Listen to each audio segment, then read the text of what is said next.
Missile को track करने के लिए चीन की तैयारी सामने आई है। आर्टिफिशियल इंटेलिजेंस का इस्तेमाल कर रहा है ड्रैगन। मिसाइल के टारगेट का पता लगाया जा सकेगा। इससे 3 मिनट में दुश्मन को दिया जा सकेगा जवाब। 3 मिनट में दुश्मन को जवाब दिया जा सकेगा। यह ड्रैगन की एक नई चाल सामने आई है कि मिसाइल के टारगेट का पता लगाया जा सकता है इस आर्टिफिशियल इंटेलिजेंस के इस्तेमाल से।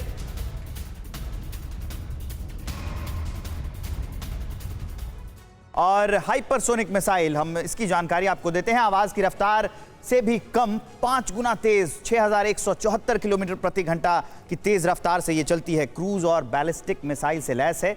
पीछा करके अपने टारगेट को तबाह भी कर देती है। रास्ते में दिशा बदलने की खासियत भी इसकी होती है।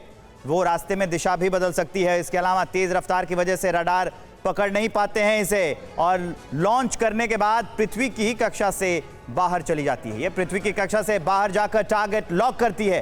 पिछले 30 से 35 सालों की सबसे आधुनिक मिसाइल है ये हाइपरसोनिक मिसाइल। और इस बीच एक बड़ी खबर आ रही है, वो आपको बताते हैं। चीन पर एक्सपर्ट्स का बड़ा दावा सामने आया है। ताइवान से युद्ध में चीन जीत सकता है। चीन ताइवान के समर्थक देशों से ज्यादा ताकतवर है, यह दावा किया गया है। अपनी ताकत का इस्तेमाल ताइवान से लड़ाई में कर सकता है चाइना।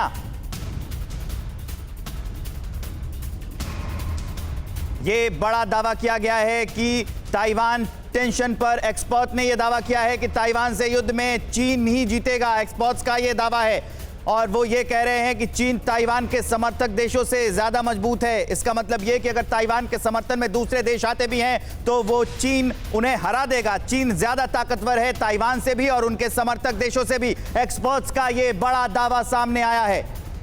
एक्सपर्ट्स ने यह बताया है कि अगर कब्जे की जो तैयारी कर रहा है चीन, उसी दौरान अगर युद्ध हो जाता है तो युद्ध होने के बाद चाइना इस युद्ध में भारी पड़ेगा। ताइवान पर कब्जे की मंशा है, और क्या चीन सब पर भारी पड़ेगा, जैसा कि एक्सपर्ट्स का दावा है, उसकी डिटेल आपको बताते हैं। चीन के पास ताइवान और उसके संभावित समर्थकों से ज्यादा युद्ध सामग्री है। एक्सपर्ट्स ने जो दावा किया गया है, तो अपने बयान में उन्होंने कहा है कि उसके पास युद्धक सामग्री जो है वो ज्यादा है। यूएस जापान की तुलना में चीन के पास ज्यादा सैनिक हैं, मिसाइल भी ज्यादा हैं और जहाज भी ज्यादा हैं। चीन अपनी इस ताकत का इस्तेमाल ताइवान से लड़ाई में कर सकता है। अगर ताइवान पर कब्जा करना चाहता है तो इन सब का इस्तेमाल मुमकिन है। चीन और उसके विरोधियों के लिए युद्ध में कोई भी जीत खूनी कीमत पर ही मिलेगी।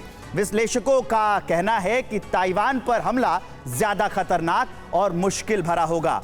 फ्रांस में सेकेंड वर्ल्ड वॉर में डी डे लैंडिंग से भी ज्यादा खतरनाक हमलों की आशंका जताई है एक्सपर्ट्स ने, और यह कहा है कि अगर युद्ध हुआ तो चीन ही भारी पड़ेगा। चीन का नया एयरक्राफ्ट कैरियर इसमें आया है, एक नया हथियार है, उसके बारे में आपको बताते हैं। टाइप 003 चीन का अब तक का सबसे हाईटेक एयरक्राफ्ट कैरियर है। यह टाइप 003 2017 से इस एयरक्राफ्ट कैरियर को बना रहा था चीन। 17 से बना रहा था, 22 में हम उसकी बात कर रहे हैं। एयरक्राफ्ट कैरियर की लंबाई 300 मीटर और चौड़ाई 40 मीटर के करीब है। इलेक्ट्रोमैग्नेटिक एयरक्राफ्ट लॉन्च सिस्टम से लैस है ये 003। कोविड लॉकडाउन के कारण इसके निर्माण में थोड़ी देरी हो गई थी।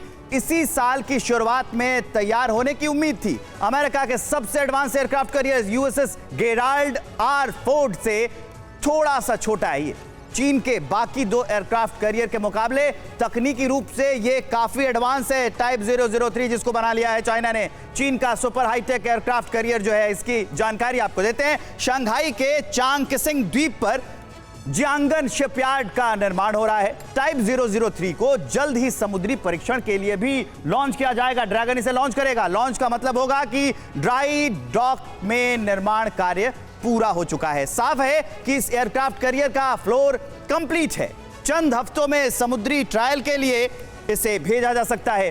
3 जून को लॉन्च हो सकता है ये एयरक्राफ्ट। ये मिलिट्री सोर्सेज ने खुद इसकी जानकारी दी है कि 3 जून को ड्रैगन इसे लॉन्च कर सकता है। 3 जून को ड्रैगन बोट फेस्टिवल का आयोजन होगा। ड्रैगन बोट फेस्टिवल का आयोजन करेगा और उसके बाद इसे लॉन्च कर सकता है टाइप 003 को।